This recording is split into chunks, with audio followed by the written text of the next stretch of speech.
4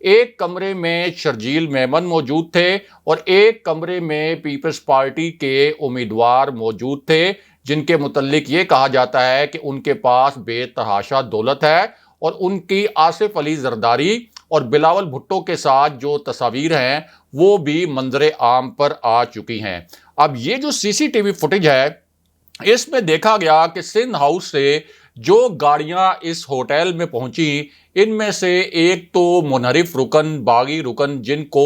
22 کروڑ روپے میں خریدا گیا تھا، یعنی رمیش کمار، وہ اترے۔ اس کے بعد نور عالم خان اترے اور دیگر جو منحرف ارکان ہیں وہ بھی ان گاڑیوں سے اترے۔ لیکن اصل جو سین ہے اس کے بعد اگلی رات میں ڈیٹیکٹ ہوا، اگلی رات کو ایک بڑی پراسرار نوعیت کی سرگرمی ڈیٹیکٹ ہوئی، اور حکومت کے پاس جو اس وقت آئی بی کی جانب سے ایک آپ کہہ سکتے ہیں فوٹیج فراہم کی گئی ہے، اس میں دیکھا جا سکتا ہے کہ ایک گاڑی رات کو سندھ ہاؤس سے نکلتی ہے، یہ گاڑی پہنچتی ہے اس ہوٹل میں، اور اس گاڑی سے بڑے بڑے پیکٹس اتارے جاتے ہیں، اور حکومت کا دعویٰ یہ ہے کہ ہمارے پاس جو انٹیلیجنس رپورٹ ہے اس رپورٹ کے مطابق ان بڑے بڑے پیکٹس میں کرنسی نوٹ تھے جو منحرف ارکان کے لیے لائے گئے تھے۔ اس کے علاوہ حکومتی دعووں کے مطابق ان منحرف ارکان میں سے 2 ارکان ایسے ہیں جن کی انتہائی شرمناک قسم کی حرکتوں کے شواہد بھی سامنے آئے ہیں، لیکن یہ ایک ایسا معاملہ ہے جس کا ذکر ہم اپنے اس پلیٹ فارم پر کرنا مناسب نہیں سمجھتے۔ بہرحال اب واپس آتے ہیں کہ army chief general Qamar Javed Bajwa کی فیصلہ کن ملاقات کی کہانی کیا ہے، اور مختصراً آپ کو یہ بھی بتاتے ہیں کہ اپوزیشن کی جانب سے اب سپریم کورٹ کے جج صاحبان کو اپنے ساتھ ملانے کی سازش کے متعلق کیا دھماکہ خیز انکشاف ہوا ہے، اور یہ انکشاف اعلیٰ ترین سطح پر ہوا ہے۔ ایسا نہیں ہے کہ یہ کوئی ایسی خبر ہے جو کہ نجی کسی محفل میں کوئی بات کی ہو کسی نے اور وہاں سے یہ خبر لیک ہوئی ہو، یا کوئی ذرائع سے یہ خبر جو ہے وہ لیک کی گئی ہو، بلکہ اب یہ انکشاف اعلیٰ ترین سطح پر کیا گیا ہے، اور یہ انکشاف ایک ایسے وقت میں ہوا جب سپریم کورٹ میں صدارتی ریفرنس کی سماعت ہو رہی تھی۔ اب جو 5 رکنی بینچ،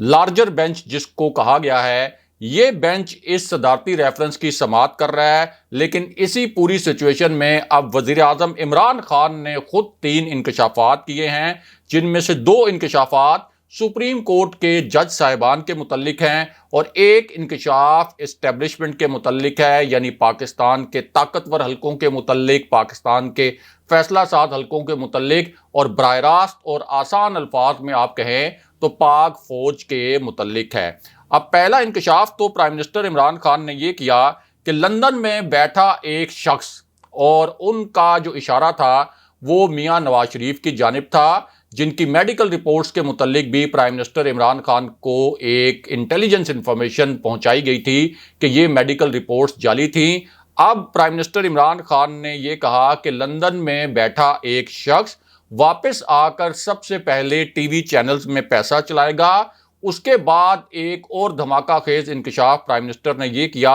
کہ الیکشن کمیشن پہلے ہی اس شخص کے ساتھ اور اس شخص کی پارٹی کے ساتھ مل چکا ہے۔ پرائم منسٹر نے کہا کہ یہی شخص یعنی میاں نواز شریف اب پاکستان کی عدلیہ پر حملہ کرے گا، ابھی سے یہ عدلیہ کو تقسیم کرنے کی کوشش کر رہا ہے، اور ابھی سے سپریم کورٹ کے جج صاحبان کو اپنے ساتھ ملا رہا ہے۔ یہ الفاظ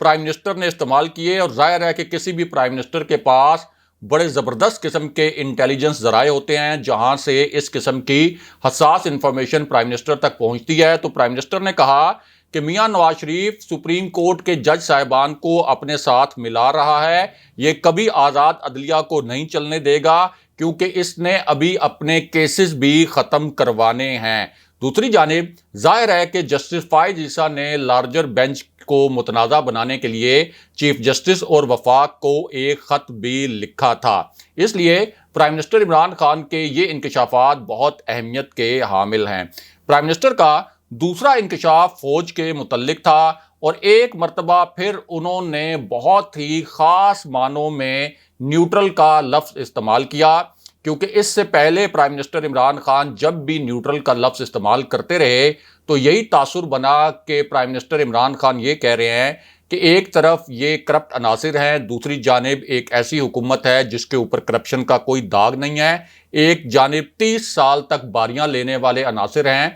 جن کے اوپر کرپشن کے جو شواہد ہیں وہ عدالتوں میں پیش کیے جا چکے ہیں، لیکن اس کے باوجود اسٹیبلشمنٹ اگر نیوٹرل رہتی ہے تو یہ کوئی آپ کہہ سکتے ہیں کہ بہت قابل ستائش بات نہیں ہے، یہ کوئی فیئر عمل نہیں ہے۔ تو اب پرائم منسٹر عمران خان نے دوبارہ سے نیوٹرل کا لفظ استعمال کیا اور انہوں نے کہا کہ میاں نواز شریف کا اگلا حملہ پاک فوج پر ہوگا۔ میاں نواز شریف کو میں تب سے جانتا ہوں جب یہ بیچارہ کرکٹ کھیلتا تھا اور اپنے امپائر کھڑے کر کے کرکٹ کھیلتا تھا، یہ بہت معنی خیز بات تھی۔ اور کیا اس کا مطلب یہ ہے کہ عمران خان سمجھتے ہیں کہ میاں نواز شریف اب بھی یہ جو سیاسی میچ کھیل رہے ہیں اس میں انہوں نے کوئی اپنے امپائر کھڑے کر رکھے ہیں؟ اس کے بعد پرائم منسٹر عمران خان نے کہا کہ اللہ نے انسان کو اس فیصلے کا حق نہیں دیا کہ وہ نیوٹرل ہو جائے، انسان کو اچھائی یا برائی میں سے ایک کا انتخاب کرنا ہوتا ہے۔ ہمیشہ کوئی بھی انسان ہو، کوئی بھی قوم ہو، وہ اچھے اور برے میں تمیز کرتی ہے، لیکن جو قوم، انسان یا ادارہ اچھے برے میں تمیز نہیں کرتا وہ قوم مر جاتی ہے۔ اور اللہ کا حکم ہے کہ انصاف دو اور قانون کی بالادستی قائم کرو۔ جاننے والے جانتے ہیں کہ پرائم منسٹر عمران خان کا یہ میسج بھی اسٹیبلشمنٹ کے لیے ہی تھا۔ بہرحال اب واپس آتے ہیں کہ army chief general Qamar Javed Bajwa کی فیصلہ کن ملاقات کی کہانی کیا ہے، اور مختصراً آپ کو آصف علی زرداری اور میاں نواز شریف کے درمیان ڈیڈ لاک کی کہانی بھی مختصراً سناتے ہیں، کیونکہ یہ معاملہ تحریک عدم اعتماد سے جڑا ہے اور صرف اس ایک معاملے سے تحریک عدم اعتماد کا جو پورا رخ ہے یہ تبدیل ہو سکتا ہے، کیونکہ ایک ایسے پوائنٹ پر یہ ڈیڈ لاک ہے جس کے متعلق پہلے دن سے یہ کہا گیا کہ یہ تحریک عدم اعتماد کے حوالے سے ایک ڈیسائسو فیکٹر ہے، اور وہ فیکٹر یہ تھا کہ آصف علی زرداری کی جو پرویز الہی سے ملاقات ہوئی تھی اس میں آصف علی زرداری نے پرویز الہی کو وزارت اعلیٰ کی آفر کی تھی، لیکن بعد میں میاں نواز شریف مکر گئے جب انہوں نے دیکھا کہ 12-13 کے قریب منحرف ارکان پی ٹی آئی کے اس وقت اپوزیشن کے ساتھ مل گئے ہیں 24 کروڑ روپے کے عوض، تو اس کے بعد انہوں نے کاف لیگ کو یعنی چودھری پرویز الہی کو وزارت اعلیٰ دینے سے انکار کر دیا۔ اب آصف علی زرداری تو اس معاملے پر میاں نواز شریف سے ناراض تھے، لیکن نون لیگ نے اب ایک نیا فارمولہ کاف لیگ کے سامنے رکھا، اور یہ فارمولہ رکھا کہ ہم آپ کو وزارت اعلیٰ نہیں دیتے بلکہ اس کے بدلے میں پنجاب میں 20 نشستیں دیتے ہیں اور وفاق میں بھی 10 نشستیں دیں گے۔ یعنی اس وقت کاف لیگ کی وفاق میں قومی اسمبلی میں 5 نشستیں ہیں، پنجاب اسمبلی میں 10 نشستیں ہیں، لیکن نون لیگ اب ان کو آفر یہ کر رہی ہے کہ پنجاب میں آپ کی 20 نشستوں پر ہم اپنے امیدوار نہیں کھڑے کریں گے، آپ کو سپورٹ کریں گے، اور قومی اسمبلی کی 10 نشستوں پر اپنے امیدوار نہیں کھڑے کریں گے، آپ کو سپورٹ کریں گے، اور اس طرح یقینی بنائیں گے کہ آپ کو پنجاب اسمبلی میں 20 نشستیں ملیں اور قومی اسمبلی میں 10 نشستیں ملیں۔ لیکن اس معاملے میں ایک بہت بڑا ٹوسٹ اور بھی ہے، اور وہ ٹوسٹ یہ ہے کہ کاف لیگ نے اب ان سے یعنی نون لیگ سے تحریری ضمانت مانگی ہے، کیونکہ جس طریقے سے پہلے میاں نواز شریف چودھری پرویز الہی کو وزارت اعلیٰ کی آفر کر کے مکر چکے ہیں، اب کاف لیگ اتنی آسانی سے نون لیگ پر اعتماد کرنے کے لیے تیار نہیں ہے، لیکن دوسری جانب نون لیگ اب بھی تحریری ضمانت کاف لیگ کو ان نشستوں کے حوالے سے دینے پر آمادہ نظر نہیں آتی۔ بہرحال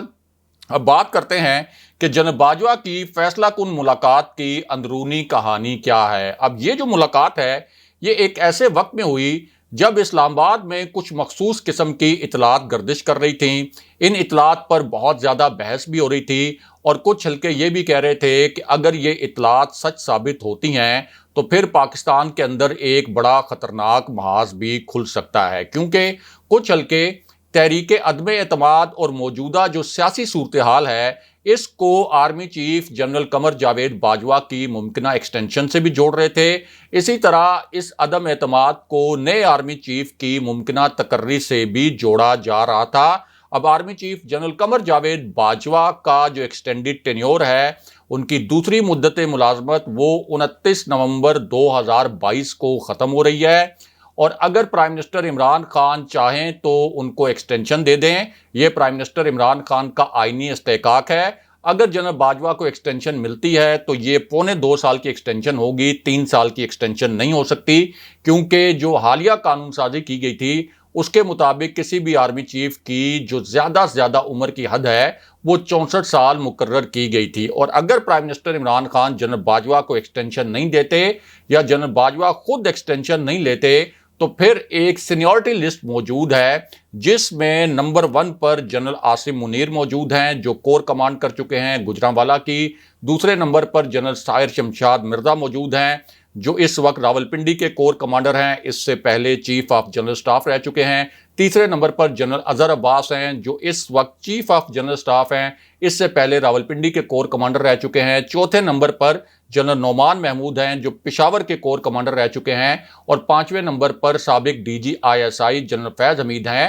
جو کہ اس وقت پشاور کی کور کمانڈ کر رہے ہیں۔ اب اس پوری سچویشن میں یہ اطلاعات بھی آئیں کہ پرائم منسٹر عمران خان نے 2 فائلز جو ہیں اور 2 سمریز وہ صدر عارف الوی سے سائن کروا لی ہیں، ان پر باقاعدہ دستخط کروا لیے ہیں، اور پرائم منسٹر عمران خان نے صدر عارف الوی سے ایک بڑی خاص ملاقات بھی کی تھی۔ ان میں سے ایک سمری کے متعلق یہ دعویٰ کیا گیا کہ یہ جو سمری تھی یہ نئے آرمی چیف کی ممکنہ تقرری کے متعلق تھی، اور ایک سمری ایسی تھی جو جنرل باجوہ کی ممکنہ ایکسٹینشن کے متعلق تھی۔ اس کے بعد جنرل باجوہ اور پرائم منسٹر عمران خان کی ایک بہت اہم ملاقات ہوئی، بہت طویل ملاقات تھی، اور یہ ملاقات ہوئی آرمی ہاؤس میں، اور پھر بنی گالہ میں ایک گیم چینجر ملاقات ہوئی جس میں صدر عارف الوی، ڈی جی ISI general Nadeem Anjum, prime minister Imran Khan اور جنرل باجوہ موجود تھے۔ پھر 3 وزراء کی راولپنڈی میں جنرل باجوہ سے ملاقات ہوتی ہے، لیکن اب پرائم منسٹر عمران خان کی اور army chief general Qamar Javed Bajwa کی 1 on 1 ملاقات ہوئی ہے، تازہ ترین ملاقات ہوئی ہے، اور یہ ملاقات اسلام آباد میں ہوئی، اور اس ملاقات کے متعلق بتایا گیا کہ 2 گھنٹے سے زائد یہ ملاقات جاری رہی۔ اب اس ملاقات کی ٹائمنگ بہت اہم تھی۔ اس ملاقات میں جو ایک تہلکہ خیز فارمولہ ڈسکس کیا گیا وہ بہت اہم تھا، کیونکہ اس سے پہلے یہ اطلاعات آئیں کہ اسٹیبلشمنٹ نے اپوزیشن سے بھی رابطہ کیا اور ان سے پوچھا کہ تحریک عدم اعتماد واپس لینے کے معاملے پر آپ حکومت سے کیا چاہتے ہیں، یعنی اگر آپ کو یہ کہا جائے کہ آپ یہ تحریک عدم اعتماد واپس لے لیں تو پھر اس کے بدلے میں آپ حکومت سے کیا چاہتے ہیں۔ اب یہ جو ثالثی کا جو کردار تھا جس کے بعد ایک فارمولہ ڈسکس ہوا جو آپ کے سامنے رکھتے ہیں، یہ ثالثی کا کردار اس وجہ سے ادا کرنے پر اسٹیبلشمنٹ تیار ہوئی کیونکہ ملک سیاسی طور پر عدم استحکام کا شکار ہو رہا تھا، معاشی طور پر پاکستان کو بہت نقصان ہو رہا تھا، اور دوسرا جو عوامی غم و غصہ تھا اس ہارس ٹریڈنگ کے خلاف جو پرائم منسٹر عمران خان کی حکومت گرانے کے لیے ہارس ٹریڈنگ کی جا رہی ہے، تو اس کے بعد جو مختلف حلقے ہیں جن میں سیاسی حلقے بھی ہیں، جن میں معاشرتی حلقے بھی ہیں اور جن میں اسٹیبلشمنٹ بھی ہیں، یہ بھی یہ فیل کر رہے تھے کہ اب عوام کا جو غم و غصہ ہے اس کی وجہ سے بہت سے حلقوں کے لیے منفی جذبات بھی پیدا ہو رہے ہیں۔ اب اس پوری سچویشن میں یہ ملاقات ہوئی اور اس ملاقات میں یہ ڈسکس کیا جانا تھا کہ حکومت کی جانب سے اپوزیشن کے لیے ٹیبل پر کیا رکھا جائے گا اور اپوزیشن کی جانب سے حکومت کے سامنے ٹیبل پر کیا رکھا جائے گا، اور پھر اپوزیشن اور حکومت کنسنسس کے ساتھ ایک ایسا فارمولہ بنا لیں جس کے نتیجے میں اپوزیشن تحریک عدم اعتماد واپس لے لے اور پرائم منسٹر عمران خان اور ان کی حکومت اپوزیشن کو کچھ دے دے۔ اب جو پوری اس سچویشن میں ذرائع ہیں وہ یہ کہتے ہیں کہ اصل میں فارمولہ یہ رکھا گیا، یعنی یہ جو پوری ثالثی والا ایک عمل شروع ہوا جس میں 2-3 لگاتار ملاقاتیں ہوئیں اپوزیشن کی بھی اسٹیبلشمنٹ کے ساتھ، پھر پرائم منسٹر عمران خان کی بھی، اس میں فارمولہ یہ رکھا گیا، پہلا فارمولہ کہ اگلے 3 ماہ میں الیکشن ہو جائے۔ یہ فارمولہ آیا اپوزیشن کی جانب سے جو اسٹیبلشمنٹ کو پہنچایا گیا، اسٹیبلشمنٹ نے یہ فارمولہ پھر حکومت تک پہنچایا اور یہ کہا کہ اگر 3 ماہ میں الیکشن ہو جائے تو اپوزیشن تحریک عدم اعتماد واپس لینے پر تیار ہے، لیکن جو حکومتی وزراء ہیں انہوں نے پرائم منسٹر عمران خان کو یہ تجویز دی کہ 3 کے بجائے اگر 6 ماہ میں الیکشن کی تجویز آتی ہے تو پھر ہمیں اس تجویز پر غور کرنا چاہیے، اس کو منظور کرنے پر غور کرنا چاہیے، کیونکہ 6 ماہ کے بعد اگر الیکشن ہوتے ہیں تو جو اس وقت ہمدردی کی لہر ہمارے ساتھ ہے ہم اس کا فائدہ اٹھا سکتے ہیں اور اس کے نتیجے میں ہمیں بڑی تعداد میں نشستیں مل سکتی ہیں۔ لیکن پرائم منسٹر عمران خان جو ہیں وہ اب تک ذرائع کے مطابق نہ تو 3 ماہ کے الیکشن والے فارمولے پر آمادہ نظر آتے ہیں، نہ ہی 6 ماہ والے الیکشن والے فارمولے پر آمادہ نظر آتے ہیں۔ انہوں نے ذرائع کے مطابق اگلے سال مارچ میں اگر الیکشن کروائے جاتے ہیں تو اس پر مشروط رضامندی ظاہر کی ہے، اور دوسری جانب جو 2 باغی ارکان ہیں جن میں ایک احمد حسین دیہڑ شامل ہیں، پھر افضل دھاندلہ شامل ہیں، ان کے متعلق حکومت نے ایک بہت بڑا دعویٰ کیا ہے اور ایک بہت بڑا انکشاف کیا ہے۔ یعنی کل ملا کر یہ 13 ارکان قومی اسمبلی تھے پی ٹی آئی کے، جنہوں نے اپنے 24 کروڑ روپے کے عوض اپنے ووٹ فروخت کیے تھے، لیکن اب ان 2 ارکان کے متعلق حکومت یہ دعویٰ کر رہی ہے کہ انہوں نے حکومت سے رابطہ کیا ہے اور یہ ارکان اب تحریک انصاف میں واپس آ رہے ہیں، اور ان کی دیکھا دیکھی باقی ارکان بھی حکومت کے ساتھ رابطے کرنے کی کوشش کر رہے ہیں، اور ابھی بھی حکومت یہ کہہ رہی ہے کہ اپوزیشن کے لیے 172 کا نمبر پورا کرنا بہت مشکل ہوگا۔ اگلے پروگرام تک کے لیے خدا حافظ۔